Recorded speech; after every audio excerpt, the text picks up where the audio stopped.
I want us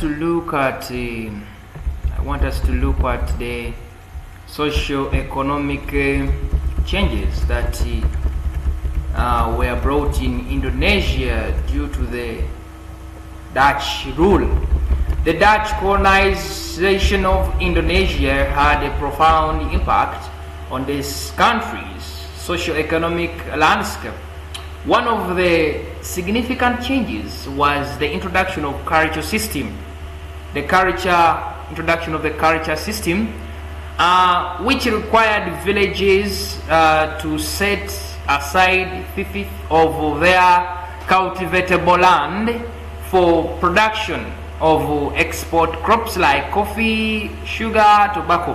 This system led to the growth of new elite class of the Dutch official and the Indonesian legends who managed the system, while the majority of the population remained in poverty. So this means that one of the economic changes that was introduced in Indonesia after the Dutch rule was the change is in agriculture. There was a change in agriculture whereby they emphasized people in Indonesia to preserve 1/5 of their cultivatable land for growing coffee, cotton, tobacco, sugar, among others. These things helped many Indonesians to become rich. However, many were left out. They kept on experiencing poverty. So some of the Indonesians became rich through this new system of agriculture, which was more of commercial. So people are emphasized to preserve some of their land for growing coffee. So there were new crops introduced in Indonesia by the Dutch, that is coffee, cotton, and tobacco, plus sugarcane.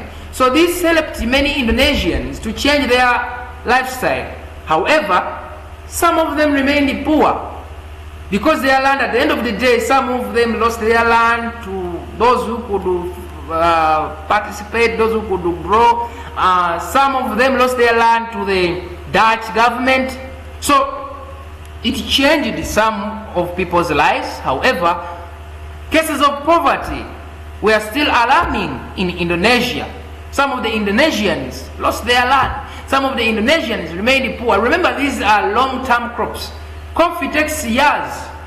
Tobacco takes some good years. Sugar can take some good years. So it made some of the Indonesians poor. However, it changed some of people's lives. So new exports were introduced at the end of the day. The Dutch also introduced a liberal policy in the late 19th century, which allowed for the private investment in the colony, and led to the growth of a new class. A new class of entrepreneur was seen. In Indonesia, we got new classes of entrepreneur. So we got new classes of businessmen, elite businessmen, and elite entrepreneurs were seen in Indonesia. So this policy also led to increase the economic inequality and the displacement of traditional industries. Traditional industries closed because they could not withstand the competition of these new industries that were introduced by the Dutch. Still, people were divided. The elites who could match with the new system of trade that was introduced by the Dutch kept on pushing, but others were left out. More so those who did not go to start the business and etc. So the traditional industries, which could not compete with the goods from outside countries, ended up closing, causing unemployment and poverty in Indonesia. Another one, we shall look at the ethical policy introduced in 1901, aimed to promote the welfare of the Indonesian people through education, healthcare, and infrastructure development. While this policy had come with a positive impact, as well as increasing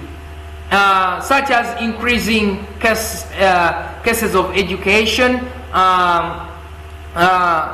such as the increase in access to education and health care, It ultimately failed to address the underlying issues of poverty and inequality. The ethical policy that was introduced by the Dutch did not address the problem of poverty and inequality in Indonesia.